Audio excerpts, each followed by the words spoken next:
Good morning. I'm Fred Small. I'm the senior minister of First Parish in Cambridge, Unitarian Universalist, just across the street. I see some UUs in the crowd. Please raise your hand and give a shout if you're Unitarian Universalist. Quite a few. Jesus of Nazareth charged his followers to be wise as serpents and harmless as doves. As people of faith concerned about climate, we've got the harmless as doves part down pretty good.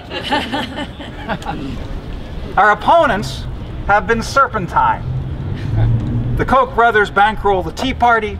The Tea Party rocks the Republican establishment and floods Congress with climate deniers, dooming any chance for climate action adequate to the crisis. People of faith ban Styrofoam from coffee hour, change our light bulbs, upgrade our boilers, hold Earth Day services, and have some really excellent ecology curricula for children's religious education. Yeah. Some of us even have solar panels on our roofs. All virtuous, all harmless as doves. Personal and congregational responsibility is essential, but it's not enough. It will never shift the balance of power from corporate domination to authentic democracy. Perhaps even more than most people, people of faith are conflict averse. We want to be nice. We want to be spiritual. But conflict aversion leads us away from confrontation with what St. Paul called the powers and principalities, and towards an ethos of personal purity.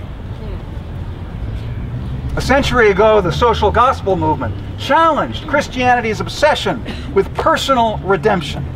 It called Christians to work not only for their individual salvation, but also for the collective social redemption of communities plagued by poverty, disease, and discrimination. Today, we call upon Harvard to divest from an industry that is poisoning the planet and consigning the most vulnerable people on earth to incalculable suffering. My church, First Parish in Cambridge, divested 2 years ago by unanimous vote of the congregation.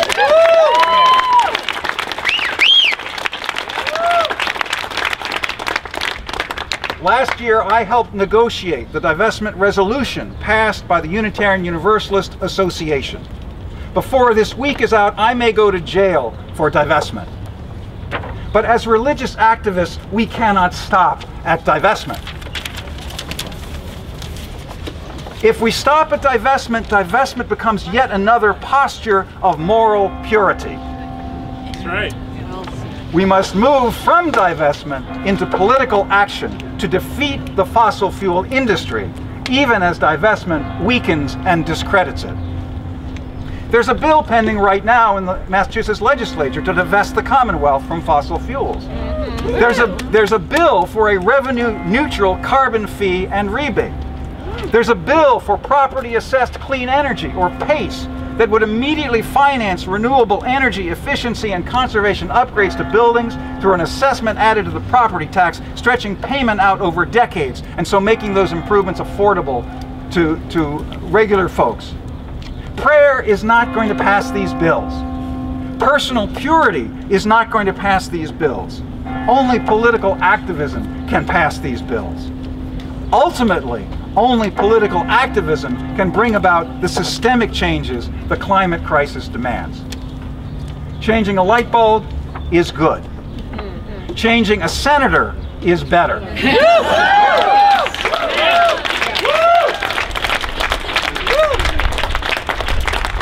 Let us be faithful and successful.